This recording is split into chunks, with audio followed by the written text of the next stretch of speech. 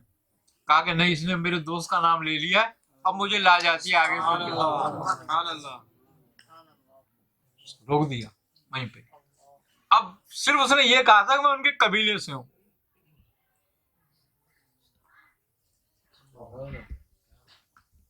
تو وہ اپنے دوستوں کے لیے اتنی بات رکھتا ہے۔ عدن نے موسیٰ کے قافلے کو لوٹ لیا۔ عدن قزاق تھے، انہوں نے وہ قافلے کو لوٹ لیا۔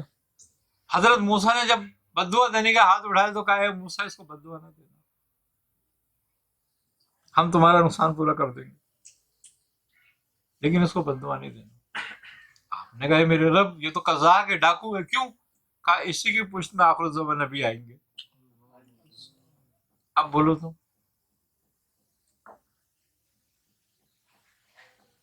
اللہ نے حضرت موسیٰ کو، اپنے نبی کو منع کر دیا کہ اس کو بددعا نہ دینا۔ کیوں؟ کہ دو باتیں۔ ایک بات یہ کہ وہ ان کی ہر بات معاف ہو گئی آپ کی آمد کی وجہ سے، کہ آپ اس پشت میں آئیں گے۔ دوسری بات یہ ہے کہ نبی کی بددعا اور دعا قیامت تک قائم رہتی ہے، یہ ختم نہیں ہوتی۔ اس کا اثر قیامت تک رہے گا۔ اس میں تو سرکار عالم آنے والے تھے۔ تو یہ وہ اپنے دوستوں کا کس طریقے سے خیال رکھتے ہیں۔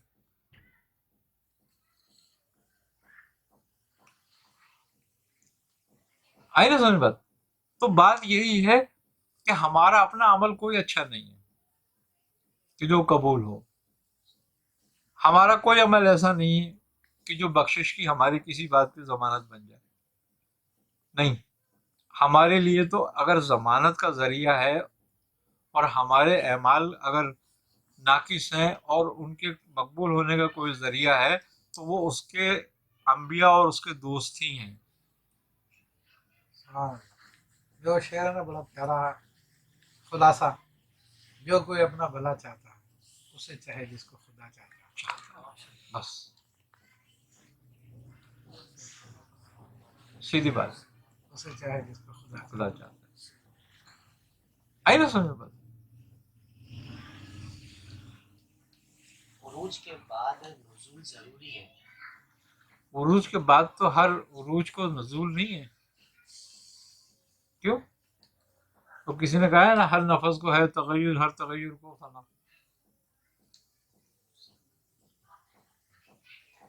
ہر نفس میں تبدیلی آتی ہے اور ہر تبدیلی فنا ہو جاتی ہے۔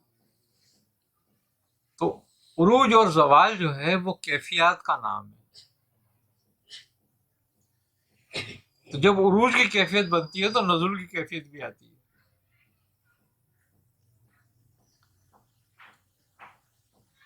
آئی نا سمجھ بات؟ آپ اگر جہاز میں بیٹھ کے اڑ جاؤ تو واپس اترنا ہے آپ کو، نہیں اترنا؟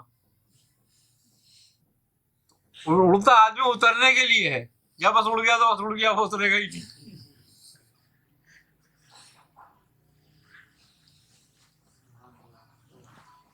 تو ہر نزول عروج کے ساتھ نزول ہے، تبدیلی ہے۔ آپ یہ دیکھو نا، جو بزرگ اسباق دیتے ہیں، خاص نقشبندی سلسلے میں جیسے اسباق ہیں، 7 لطائف، کہیں 6 لطائف، کہیں 8 لطائف، ہے نا؟ تو ایک سے دوسرے کی طرف منتقل ہونا ہے، نہیں ہونا ہے، اور وہ منتقل ہوتے ہوتے ہوتے ہوتے واپس قلب پہ آ جاتے ہیں، وہاں سے شروع ہوتے ہیں، گھوم کے پھر وہیں آ جاتے ہیں واپس۔ کہ یہ بحث ہے کہ نفس، قلب، روح، سر کے الگ الگ حقیقتیں ہیں، اور جیسے امام غزالی رحمۃ اللہ علیہ نے، اس طرح شیخ احمد بن عجیبہ رحمہ اللہ نے، ان سب نے کہا کہ ایک ہی چیز ہے لیکن کیفیت مختلف زمانوں میں بدلتی ہے، تو اس کے اعتبار سے جو ہے ان کے نام ہو جاتے ہیں۔ نفس جب